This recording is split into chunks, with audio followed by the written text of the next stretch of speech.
Sejam bem-vindos a mais uma Marca Portugal Global. Desta vez temos como convidado um ilustre autor que se tem dedicado à investigação histórica das grandes personalidades da nossa história. Já versou sobre Vasco da Gama, Pedro Álvares Cabral, entre outros. E também fez sobre o Camões uma obra extraordinária. Vamos falar com João Morgado, que além de investigador e escritor sobre estas personalidades que mencionei, mas que também teve uma ocupação bastante interessante enquanto chefe de gabinete do presidente da Câmara Municipal de Belmonte, onde existe a maior, e existiu, a maior comunidade judaica de Portugal, e onde João Morgado chegou também a fazer a ligação cultural para o Brasil, as comunidades judaicas. Seja bem-vindo, João. Muito obrigado por ter aceito este meu convite. É um prazer imenso recebê-lo. Contamos geralmente consigo, e sempre no âmbito da língua portuguesa, da cultura portuguesa, e é com muito gosto e reconhecimento que o recebemos. Antes de mais, deixo esta frase como quase que um desafio e um mote para iniciarmos a nossa conversa de debate. A cultura portuguesa poderá ser ou é património da humanidade? Olá a todos. É um prazer sempre conversar consigo e falar destes temas que me são tão caros. Sim, a cultura portuguesa é um património da humanidade porque é também feita do património da humanidade. O que é que eu quero dizer com isto? Nós temos uma cultura que é feita de muitas mesclas. Primeiro, a nossa alma lusitana, já por si, é uma mescla de muitos povos. Nós aqui começámos por ser os iberos, mas depois vieram, mais tarde, 8 séculos antes de Cristo, vieram os celtas, formamos os celtiberos, depois vieram os romanos, vieram mais tarde os povos, os chamados povos bárbaros, do norte da Europa, depois vieram os árabes, tivemos a cultura judaica, ou seja, a nossa alma já é, por si, uma mistura de outras civilizações já na sua origem. E depois, toda a nossa cultura foi uma cultura que foi sendo cultivada na mescla com outros povos.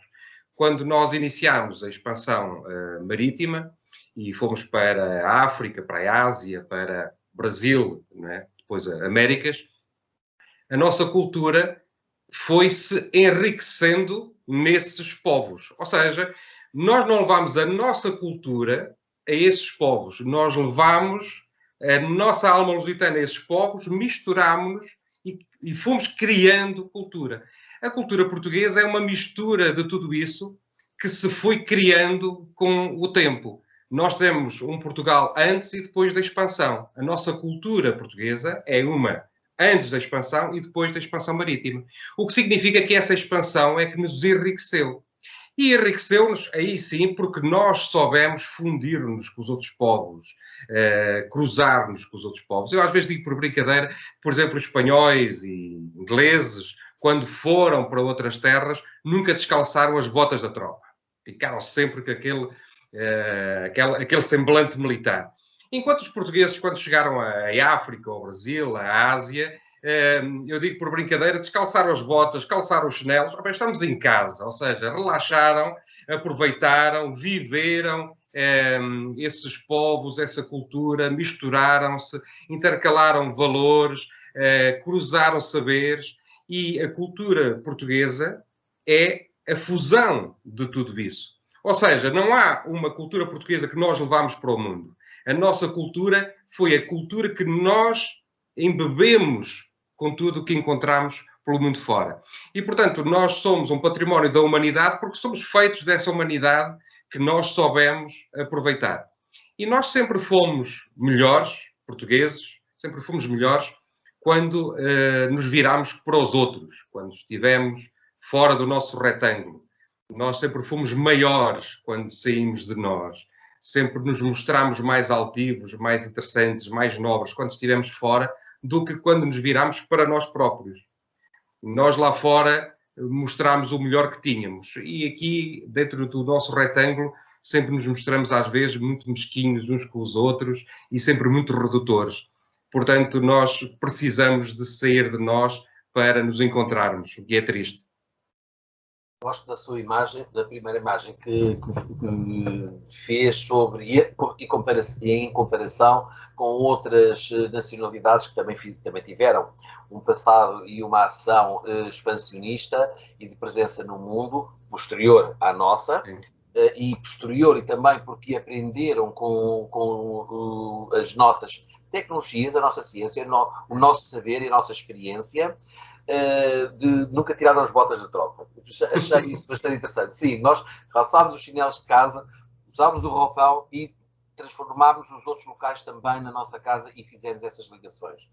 E também acho interessante essa ligação e essa já não é uma comparação, mas essa observação em que quando os portugueses não estão a construir uma obra maior, quando não estão dedicados a um grande projeto, desinteressam-se e então dedicam-se, não se dedicam a nada, ficam inertes e entram nas tais quesilhazinhas, ou seja, precisamos de fazer grandes obras. Mas nós, neste momento, podemos ter uma grande obra que é a nossa língua, não lhe parece? Sim, a nossa língua é uma língua muito forte que nos caracteriza como povo. Nós temos uma língua muito própria já de há muitos anos, de há muitos séculos, que neste momento é falada por cerca de 260 milhões de pessoas em vários continentes. É uma língua muito forte que nos caracteriza, mas eu há pouco falava na alma lusitana. Eu acho que a alma lusitana ainda é superior à língua, porque a língua depois aparece como um instrumento sendo a língua do amor, sendo a língua da evangelização e sendo a língua do poder. Tem três dimensões. E realmente, essa língua realmente foi o traço que nos trouxe do passado até hoje. Ou seja, de tudo o que fizemos ao longo de séculos, de tudo o que viajamos, que construímos, de todo o lastro que deixamos na história, a língua é aquilo que nos puxa até hoje. Quando olhamos para trás e vemos tantos povos ainda a falar português, é realmente uma sensação de orgulho fantástica. A língua é aquele elo até à história. E isso é realmente um motivo de orgulho. Quando nós viajamos e encontramos portugueses, quando encontramos expressões portuguesas, quando encontramos a cultura portuguesa, nós temos que nos sentir orgulhosos. E é triste ver que hoje em Portugal há pessoas que ainda pretendem denegrir este nosso passado glorioso. Eu não sou um saudosista, não estou a viver da saudade do império. E nem estou a dizer que esse império só teve coisas boas. Esse império foi o que foi na época em que foi, no contexto económico, político, social da época. Hoje não podemos estar a olhar para 500 anos atrás com o julgamento dos dias de hoje. Temos que olhar para trás com os olhos daquela época. É isso que eu procuro retratar nos meus livros, quando faço romances biográficos de personagens da história, eu tento colocá-los no seu contexto. E eu, quando escrevo os meus livros, e quem já os leu, o João Miquel já teve a oportunidade de ler algumas das minhas obras, eu ponho coisas boas e coisas más dos portugueses. Porque os portugueses eram homens e, portanto, tinham a sua personalidade, que muitas vezes os levava a cometer excessos, como toda a gente. A história é feita de homens, não é feita de deuses, não é feita de super-homens. Se a nossa história fosse feita de deuses e de super-homens, se calhar não tinha graça. Porque com esses poderes pode-se fazer tudo. Agora, sendo humano, frágil na sua humanidade, imperfeito na sua humanidade, e apesar de tudo, conseguir suplantar-se e fazer grandes obras, conseguir grandes feitos, isso é que é realmente fantástico. E nós temos que perceber que a nossa história foi feita por homens imperfeitos e isso é que lhe dá realmente a sua grande dimensão humana dos feitos que conseguiram fazer. Sabe que ao dizer isso, de facto é uma verdade, nos seus livros não pretende colmatar ou esconder ou adorar o lado mais o lado mais feio da humanidade, porque o tem. Nós sabemos que a humanidade, inclusive há uma frase, que agora não me recordo quem escreveu que o homem, até aliás há uma citação latina, que é o homem é o lobo da humanidade. E que de facto é capaz de grandes gestos, como é capaz das maiores monstruosidades. E há cenas, por exemplo, no livro do Álvares Cabral, que o João descreve fantasticamente, que são as cenas do cotidiano dentro de uma caravela. Sim. E que, de facto, grupo de homens fechados durante meses, em condições para lá de adversas, sem o mínimo controle, que estão à mercê dos elementos, no desconhecido, desbravando, pura e simplesmente, obviamente que aquilo se trata de uma pequena nós, onde as pessoas, aquilo é um casulo, as pessoas não podem sair, não podem dizer, tá bem, vou-me embora, desisto, vou regressar a casa, apanho um táxi, não podem, e há ali, de facto, acontecimentos que retratem muito bem, também não os explora até ao sangue, só para mostrar esse lado negativo, mas também demonstra que esses portugueses também sofreram muito, também foram inclusivamente para si próprios, também causaram alguns dissabores, por assim dizer. Mas, de facto, o crescimento é isso mesmo, foram dando mundos aos mundos, que também contactaram com outras culturas, também não eram perfeitas, mas que a junção das duas tornaram-se menos imperfeitas, e é essa tal matriz portuguesa que existe no mundo. Não parece que também nesta circunstância e aquela imagem que eu acho muito, muito interessante e simpática dos portugueses terem tirado as botas da tropa e calçado os chinelos de casa, que também tem que ver com um pouco com o espírito criativo e pioneiro dos portugueses, quererem sempre que estão bem onde estão, estão bem no mundo. Não é à toa que o padre António Vieira escreveu aquela frase fabulosa: um pequeno chão para nascer e um mundo inteiro para morrer. Portanto, isto é quase a nossa missão. Me parece. Sim, sim. Não, o que eu digo é que os portugueses descobriram o mundo, mas fizeram do mundo a sua casa. Ou seja, não estavam de visita. Não estavam de visita. Chegaram lá, não, esta é a nossa casa, isto é o nosso chão. Quando eu digo que descalçaram as botas e calçaram os chinelos, é nesse sentido. Nós não estamos aqui de visita, nós estamos aqui só para explorar estes povos, as suas riquezas, o que for. Nós estamos aqui também para viver. E quando temos essa mentalidade, tudo muda à nossa volta. Porque significa que se estamos aqui para viver, então tudo o que de bom temos também vamos deixar aqui. E nós realmente construímos muitas coisas no mundo em que habitamos. Eu digo que nós deixamos mais fora do que propriamente Portugal, aqui no nosso retângulo. Os franceses e os ingleses, que eu comentava há pouco, eles foram buscar riquezas para engrandecerem a Inglaterra, para engrandecerem a França. A história diz-nos isso. Sempre foram buscar recursos para engrandecer o seu reino. Portugal quis engrandecer os sítios onde chegava. Quis fazer obra nos sítios onde chegava. Quis desenvolver os povos onde chegava. Tanto é assim que quando nós perdemos o nosso império e regressamos ao nosso retângulozinho, encontramos um retângulo pobre, porque realmente nós tínhamos feito o grande investimento no resto do mundo. Nós investimos muito em África. Bom, hoje podemos dizer que fomos colonizadores, que fomos exploradores, podem dizer tudo o que quiserem. E também tem a sua lógica e também tem a sua razão de ser isso. Mas também deixámos muito em África, também deixámos muito no Brasil, também deixámos muito na Ásia. Estamos a falar de património físico e património cultural. E, portanto, nós onde chegámos, criámos relações, criámos amizades de uma forma natural, muitas vezes, de uma forma até oficial, noutras. Por exemplo, o Afonso de Albuquerque levava a que os seus oficiais casassem com mulheres da Índia. Porque ele dizia, nós não podemos viver em guerra no outro lado do mundo. É impossível manter uma guerra no outro lado do mundo quando os indianos olharem e disserem nós e eles. Nós temos que chegar a um dia que sejamos só nós. Então ele dizia, se os portugueses casarem com as mulheres da Índia e tiverem filhos, a partir de uma determinada altura, a partir de determinadas gerações, já não há os portugueses e os indianos. Só há um povo. E esta é a única maneira de viver. É quando formos um só. E isto é fantástico. porque eu acho que poucos povos tiveram, ou nenhum, tiveram esta visão de sermos um povo. Geralmente há sempre a ideia de querermos dominar o outro povo. Portugal quis ser um povo, com erros de percurso, com erros que advêm da mentalidade da época. Mas, pelo menos, houve esta posição. E, portanto, eu penso que Portugal foi sempre um país que deu o mundo, deu muito ao mundo, sempre deu muito de si, sempre foi muito generoso com o mundo.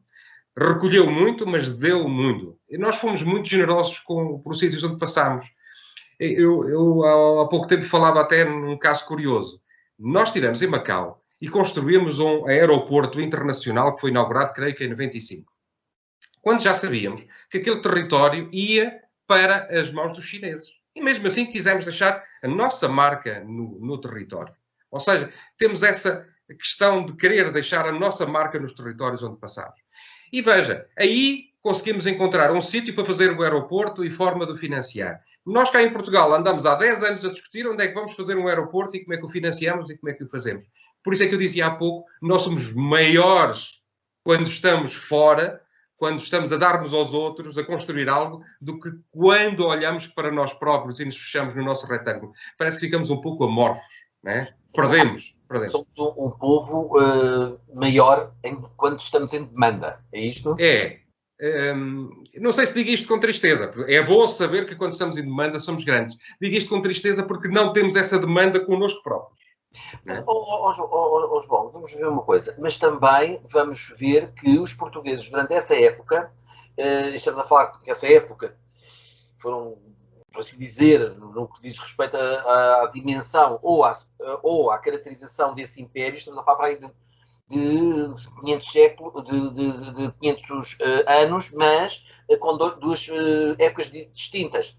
Para não falarmos da época em que estivemos sob o domínio filipino, que houve uma grande presença portuguesa também e de defesa de património e dos nossos territórios, que inclusivamente sofreram um ataque cerrado de todas as outras potências, porque sabíamos perfeitamente órfãos, apesar de estarmos sob a coroa espanhola, mas tivemos o Império a quando da expansão e depois o Império já o mais africano e também o brasileiro, onde aí havia e a Ásia, que foi o que foi e tudo mais. Mas uma coisa é certa, que relativamente a estas grandes obras e a estes grandes momentos da história portuguesa, uma coisa era contínua e uma coisa era absolutamente transversal a toda esta época. Eram liderados os portugueses por grandes homens, por grandes líderes. Hoje, podemos dizer isto? Bom, vamos ver quantos da morte se vão libertando com os tempos modernos. Nós realmente tivemos grandes homens que da lei da morte se foram libertando e que ficaram na nossa história. Foram homens muito fortes. E voltamos à mesma história. Não é que tenham sido todos perfeitos. Eu, por exemplo, dizem que eu tenho um ódio de estimação ao Vasco da Gama. O Vasco da Gama foi o que eu costumo chamar o herói imperfeito, porque fez coisas boas como fez coisas horríveis. Nós falamos da viagem de Vasco da Gama à Índia e esquecemos que ele foi lá 3 vezes. E por alguma razão não queremos falar da segunda viagem, ou não queremos falar de outras coisas. Ele realmente cometeu muitos erros, mas temos que os enquadrar na época, numa época em que o resto dos povos também não eram pera doce, e portanto era preciso lidar com eles da mesma forma, com a mesma agressividade, com a mesma ferocidade. Portanto, eram homens que, com os seus defeitos e com as suas virtudes, eram homens da época, mas foram homens que se superaram e que foram em nome da sua glória pessoal também, mas foram em nome da glória de Portugal. E, portanto, houve pessoas que ficaram para a história. Nos tempos que correm, nós temos heróis mais pequeninos, que às vezes vão mais por interesses pessoais, por glórias efêmeras, do que propriamente em nome de Portugal, em nome de um povo. E isso, talvez, como nós muitas vezes reduzimos os objetivos, muitas vezes também reduzimos a glória dessas conquistas. Portugal, nos últimos tempos, mas se calhar a humanidade, de uma forma geral, tem tido heróis mais efêmeros, pessoas que marcam menos. Também porque este mundo que hoje vivemos devora as pessoas, não deixa que elas sejam, que cheguem ao máximo do seu esplendor. O que é que eu quero dizer com isto? Por exemplo, um rei tinha uma vida inteira para governar e deixar a sua obra. Hoje temos... E tinha poder. E tinha poder.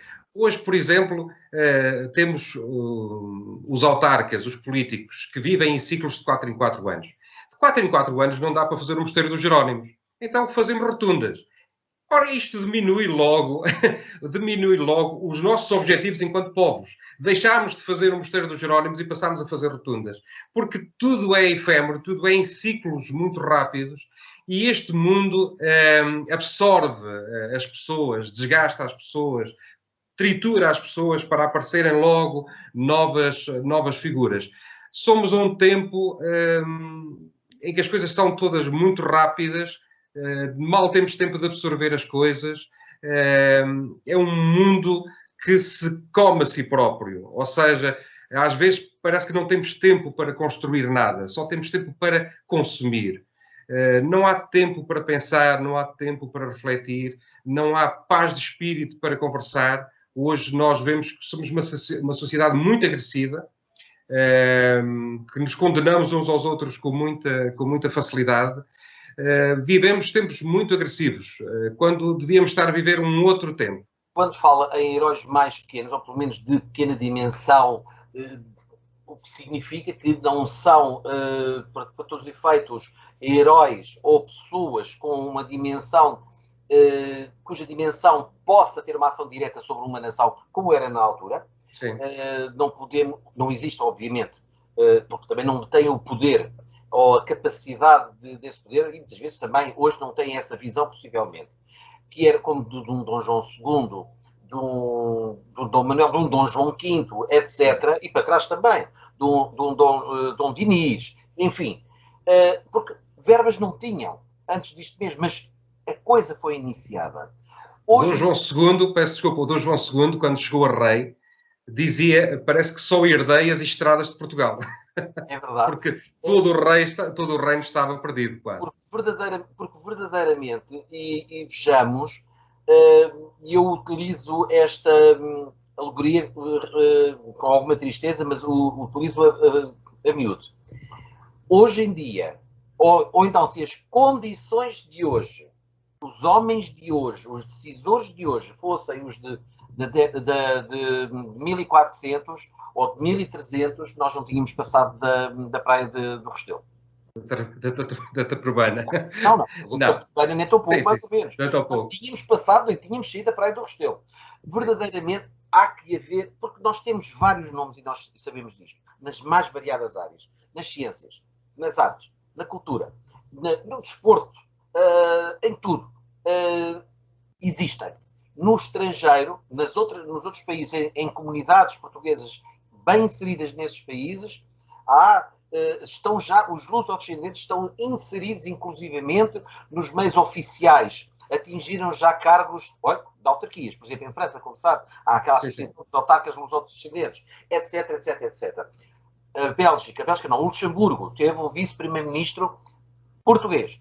Portanto, verdadeiramente, em Portugal, aqui dentro, sofremos então de alguma coisa que não nos permite, ou pelo menos não conseguimos fazer extravasar o nosso talento. Será isto? Não é muito redutor de tudo o que já fizemos, apesar de termos tido o mundo, mas nós ainda temos esse mundo, se bem que não estamos lá, mas esse mundo ainda tem a nossa matriz. Ainda podemos pensar neste mundo, nesta esfera lusófona. Não há uma maneira de podermos também ainda ter algum papel no mundo, Portugal? Sim, nós temos e devemos ter esse papel no mundo.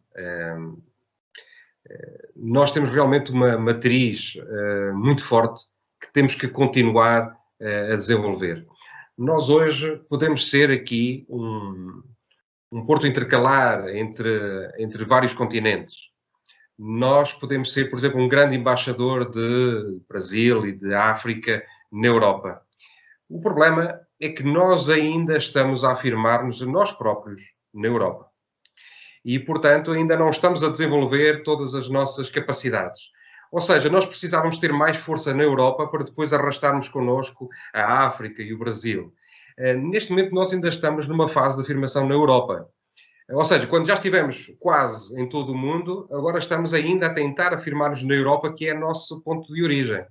O que também não é muito bom. E quando nós tínhamos, por exemplo, um responsável da Europa que dizia Portugal, aquela terra onde gasta o dinheiro em vinho e em mulheres, o mal não é que ele o tenha dito.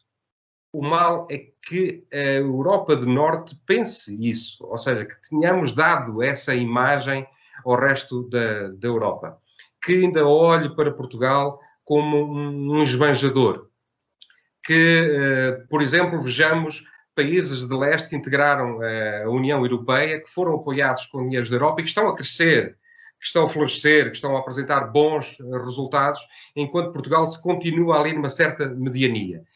E, portanto, nós temos ainda um trabalho muito grande a fazer para nos afirmarmos dentro da Europa e depois arrastarmos connosco a Europa, a África e o Brasil. A África também está a passar por uma dificuldade tremenda. Todos os países de língua portuguesa estão a passar enormes dificuldades. O Brasil está a passar uma fase muito complicada e, portanto, nós estamos aqui uma cultura instalada em vários países que neste momento estão em crise e Portugal, por si próprio, também está numa fase menos florescente. E talvez seja isso que há aqui um certo desânimo instalado. Obviamente que eu, a semana passada, fazia uma crónica em que falava da sociedade do medo. Nós temos que quebrar este ciclo negativo e temos que voltar a ter essa capacidade, esse arrojo de abrir fronteiras, de rasgar fronteiras e ter essa ousadia de almejar novos empreendimentos para conseguir quebrar este ciclo negativo que estamos a viver. Mas repare que, apesar de ter havido aquela ideia extraordinária que foi e que partiu de um brasileiro, foi a fundação da CPLP. Fantástico. A CPLP já tem mais de 20 anos e ainda não temos visto nada de concreto da CPLP. Vimos coisas pontuais, aqui, ali, nada que justifique o tamanho que a CPLP representa no mundo. E a própria língua, que é isso que sustenta a CPLP, que é a mais falada no hemisfério sul. Só o mercado do Brasil é aquilo que nós sabemos e que inclusivamente até condiciona o conhecimento da língua portuguesa nos países vizinhos, como é o caso do Paraguai. A língua mais falada é o espanhol, a seguir o guarani e a seguir o português. Por exemplo, neste sentido, e mesmo na Europa, não, é sintomático e percebe-se quando a presidência da Comissão Europeia anterior à portuguesa, ou seja, no último semestre de 2020, foi da Alemanha, e eles ficaram com com o tema ou com o assunto de África. Mas isto faz sentido? Então, mas a nossa diplomacia portuguesa não deveria ter assumido um papel ativo, proativo, para que fosse ela própria, a nossa presidência, assumir esse papel? Mas a Alemanha tem algum... Sim, estiveram presentes na Alemanha, historicamente, etc., em África, mas de longe não é Portugal um país com maiores potencialidades para fazer essa ligação a todos os níveis com esse grande continente, que se prevê inclusivamente um exponencial crescimento na língua portuguesa e até a nível económico e tudo mais. Sim. Pois, isso vem entrosar com aquilo que eu estava a dizer há pouco. É que nós precisamos de ter força na Europa para depois trazer connosco a Europa e o Brasil. É que o problema é que Portugal vem perdendo alguma capacidade de intervenção no próprio plano político europeu. Neste momento, a Europa está a duas velocidades. Há um eixo franco-alemão que leva a Europa a uma velocidade e depois há aqui os países do Sul que estão numa segunda divisão. E isso realmente fragiliza-nos dentro da Europa e fragiliza-nos ao ponto das decisões. E esse é um exemplo de como nós estamos frágeis, como a nossa diplomacia está frágil. E depois vivemos tempos em que nós estamos em guerras dentro do nosso próprio país.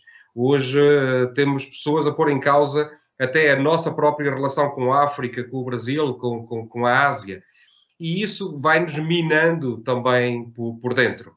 E é muito negativo para a força que nós podemos ter no mundo. Portanto, há coisas que nós temos que debater também entre nós e esclarecer. Agora, era importante que realmente nós tivéssemos uma CPLP mais forte, que tivesse uma intervenção política no mundo mais importante.